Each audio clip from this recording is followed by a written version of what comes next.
は続ける。カメラは止めない。盛り上がってきたね。リクエスト限定です。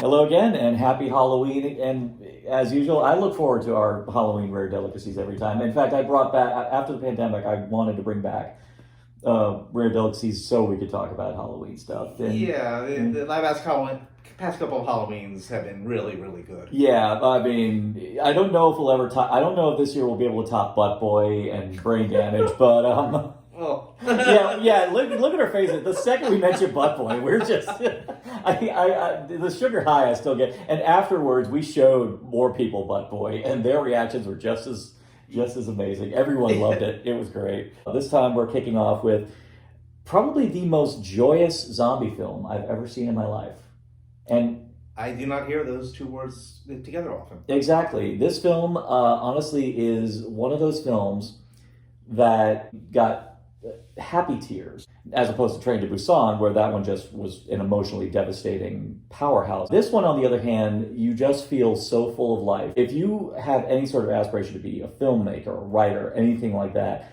this is, much like Scare Me, this is another film that I felt so creatively invigorated after watching it. Much like Death Trap, I can't tell you anything more apart from what you're going to see in the first 30 minutes. The film in question we're talking about is an amazing film from Japan called One Cut of the Dead. And the film begins where you're seeing a low-budget film crew trying to make a zombie film. The director is extremely passionate, psychotically so, and is trying to make the ultimate zombie film. All of a sudden, a real zombie apocalypse happens.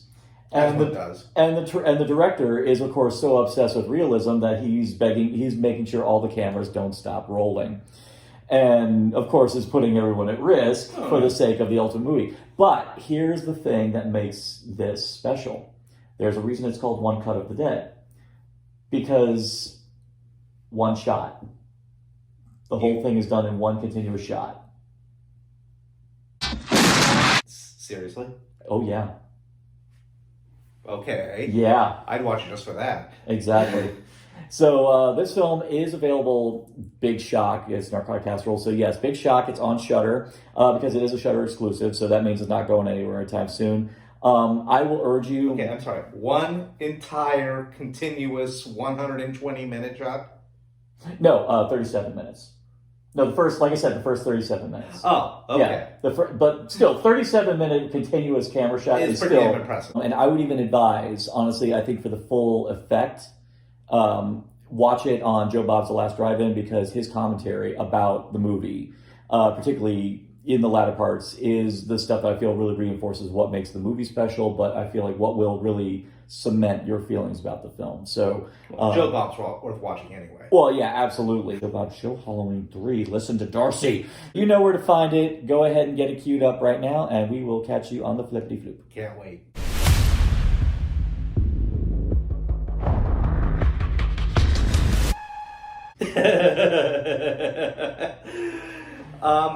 One thing surprised me. Okay. When you compared it to Death Trap, I'm very surprised you didn't compare it to Noises Off. Well, see, here's the thing. If I had compared it to Noises Off, you would immediately have known what you were in store for in the aftermath. Oh no, Noises Off when I finished watching the movie for the first time, immediately Noises Off was more prominent. The reason why I said Death Trap at first is that when you're describing Death Trap, as you remember from our episode when we did it, I can only go so far in describing the story, and then had to cut it off from there. So logically...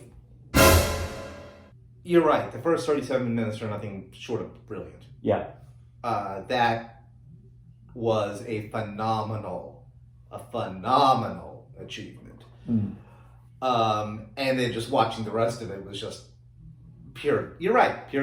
Yeah.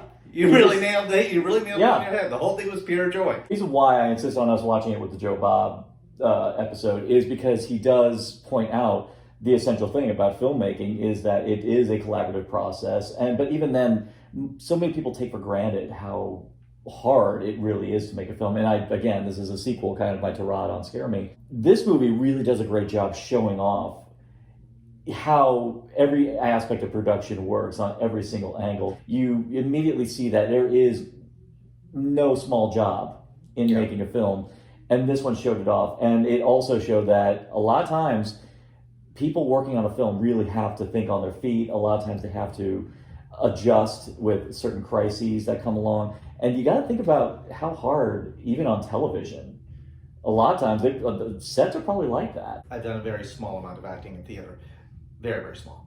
But one thing I've always found amazing is a week and a half before, how the fuck we're not going to be ready. Every single time, we're not going to be ready. There's no way we're going to be ready. You know, the main guy only knows like a quarter of his lines. Yeah, and it works every single time. I don't know how it works every single time, but somehow it works. And a little bit like Noise's Law, they managed to get a lot of the standard. A lot of things that go wrong, and just ultimately in the end, how the cast has to compromise and even sacrifice certain things in order to get something to work. I love movies about filmmaking because, frankly, a lot of the general cinema-going public are, and I suppose this does kind of fuel my outrage towards entitled internet culture, where they claim like, oh, the movie's terrible, I could have made a better film. I'm like, oh yeah, I'd do it. And odds are pretty good. A lot of them probably don't know the actual intricacies that go into making it. And I love movies about filmmaking because some of the best ones pretty much boldface tell you all the things that tend to go with it. I cannot recommend this movie enough. Yes, you're right. It's an absolute fantastic piece. I sincerely hope everybody in there makes a tremendous amount of money, because they absolutely all deserved it. When it comes to good screenwriting for anything, action, comedy, is the art of the setup and the payoff. Now, they said that this film was actually based on a student film they did that was pretty much this concept. But then I guess when that did so well, they expanded it to make a full-blown feature film with a 3-act structure. So one of the things you have to do in a great film is set up and ultimately pay off. What they do in that first 37 minutes, and when you were I got to ask, when you were watching it, just that first 37 minutes, did you think anything as far as what was going to happen next? Like, did you question anything? I didn't try. You didn't try? Oh, that's right, because, that's right. I remember you said you try not to question anything when you watch something, yeah. Watching the second time around, I was like, oh, okay, that's why all these things happen. Yeah, I bought everything. Yeah. Bang at the door, I figured, oh, okay, one of the zombies is trying to get in. But then you find out the truth, and it's like, oh, no, it was something completely accidental. Yeah. Or, of course, the self-defense, or just we're going to dare you to try this self-defense technique in this film. As we discover, the actress playing the makeup artist actually winds up being the director's wife, who both the actual director and his wife unfortunately have to stand in for their roles, because they find out that the two respective actors not only were having an affair, but they were in the car on the way to the gig, and they ended up in a car accident, so they couldn't be there. One thing that we find out about his wife is that she used to be an actress, and there's a whole scene where their daughter, Mao, is actually like asking, like, why don't you ever get back into acting anymore? You know what? And she's like, oh, I don't know if I could ever get back into it. And well, unfortunately, there's times where they're forced to have to improv, and you find out when you first meet the wife that she's doing self-defense techniques, and this technique, I'm pretty sure I know a lot of people who could debunk this as bullshit. Actually, I have a funny feeling. I remember, well, granted, it was like 20. I vaguely remember like 20 years ago seeing a self-defense video that was something vaguely similar without the poem. I dare you to give that a try, and for extra points, say poem. No, we're not doing it now. No. No. I don't know, it's a wide enough space. Yeah. They set up something in the very beginning with the first 37 minutes, and you don't question it because you think all this is just one self-contained whole. Yeah, I definitely need to watch it again, just knowing now what what's going on. Oh, okay, that's what's happening. That's what. Yeah. Mm-hmm. Yeah. Exactly. This is about my third or fourth time watching it, and every time I'm seeing, and that's why I will tell you now, people, when you're watching that first 37 minutes, put your fucking phone down. I'm telling you now, because I guarantee if you are not paying attention, you will miss things which will be paid off in a grandiose way later on in the movie. So at least for that first series, 37 minutes, put your damn phone down. Yeah. I know it's a really difficult thing to do, but do it. I guarantee your investment of time will be worth it when you when you find out that something that seems so minor, and I just put my hand in your face. Yeah. But I promise you that the thing that you thought was so innocuous and so benign in that first 37 minutes will be something grandiose later on down the line. So it will be worth it. Something very important I wanted to mention. Yeah.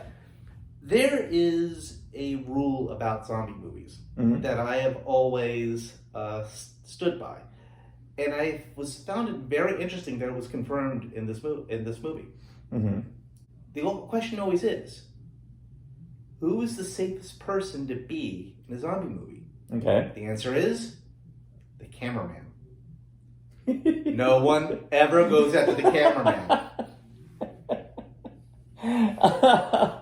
Well, come on. You know I'm right in this. That was such a meta concept that I think Kevin Williamson is now bleeding out of his eyes and ears. The whole movie was okay. Well, because here's the funny thing: during that first 37 minutes, I kept thinking that. Well, there was a point where the director himself actually looks directly at the camera. It's like, don't stop rolling. Yeah. Now that immediately puts you in the mentality that the cameraman himself is an actual character. You come to the realization later on when you get to the third act is that no, he actually yelled at the camera because he knew that if they were showing a sense of difficulty, they were going to cut to a card and basically cut off the broadcast. So that was him actually screaming at the producer, "Don't stop rolling." It worked. Yeah. Yeah, it really worked. I'm just saying, never go after the camera. I actually thought for a few minutes that this movie might be the one that breaks that rule. Because I really thought at one point, a couple points, like... I was amazed that that's where your head was going. Because I actually thought you were going the other way. Because the pretty boy lead actor who they cast in here, he's actually, he's a friggin' prima donna. And he's questioning everything in the script and everything in the director. And one of the things he was questioning is like, why would a zombie wield an axe? Can a zombie wield an axe? Now, first off, you little twerp.